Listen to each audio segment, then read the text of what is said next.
أن يقولوا سمعنا وأطعنا وأولئك هم المفلحون. Bermadhab hukumnya tidak wajib. Yang dimaksud dengan bermadhab adalah seseorang mempelajari ilmu mempelajari fikih dimulai dari madhab tertentu,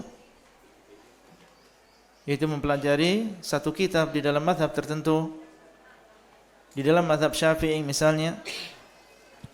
Kemudian dia mempelajari kitab-kitab fikih di dalam madhab Syafi'i, mulai dari kitab yang paling ringkas di dalam madhab.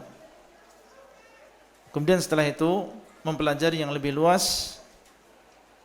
Kemudian setelah dia mampu, maka mempelajari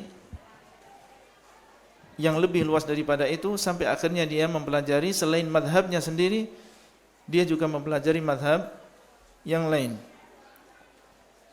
Apabila seseorang menuntut ilmunya dengan cara seperti ini, maka dia telah bermadhab.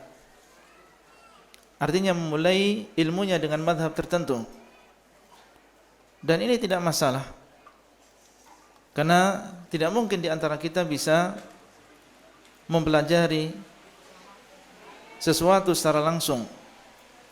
Tidak mungkin di antara kita langsung mempelajari 4 madhab semuanya, langsung mempelajari dalil-dalilnya dan seterusnya. Tapi yang sesuai dengan kemampuan kita, mempelajari satu madhab terlebih dahulu dan mengetahui dalil-dalilnya. Kemudian setelah itu kita perluas sampai akhirnya seseorang sampai kepada tingkatan di mana dia bisa menguatkan atau melemahkan sebuah pendapat dan seterusnya. Kita katakan ini boleh, tetapi bukan perkara yang wajib. Dan para ulama dari zaman dahulu sampai sekarang, mereka melakukannya demikian. Mereka mempelajari satu madhab. Ada yang mempelajari madhab Hambali di awal mula dia belajar. Ada yang mempelajari madhab Syafi'i di awal mula dia belajar. Sehingga mereka, ya, setelah disebutkan namanya, disebutkan Asy-Syafi'i, atau yang lain Fulan bin Fulan Al-Hambali, Fulan bin Fulan Al-Hanafi, Fulan bin Fulan Al-Maliki. Dan tidak masalah, dengan syarat dia tidak ta'assub dengan madhabnya. Apa yang dimaksud dengan ta'assub? Yang dimaksud dengan ta'assub adalah menganggap bahwasanya madhabnya pasti benar dan selain madhabnya pasti salah, atau menganggap madhab seakan-akan itu adalah agama dan imamnya seakan-akan dia adalah seorang Rasulullah yang tidak boleh diselisihi dan tidak boleh salah. Tidak boleh yang demikian.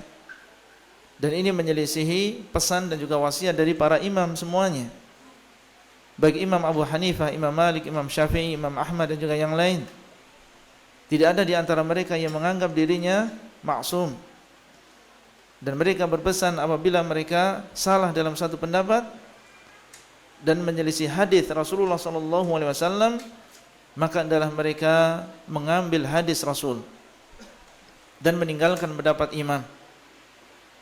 Ini menunjukkan tentang tidak bolehnya seseorang fanatik dengan madhab tertentu. Silahkan bermadhab dengan Syafi'i misalnya, tapi tidak boleh dia fanatik dan juga ta'assub, menganggap bahasanya madhab dia adalah yang benar dan yang lain adalah salah. Maka ini tidak diperkenankan di dalam agama dan hukumnya adalah tidak wajib. وَقَالُوا سَمِعْنَا وَأَطَعْنَا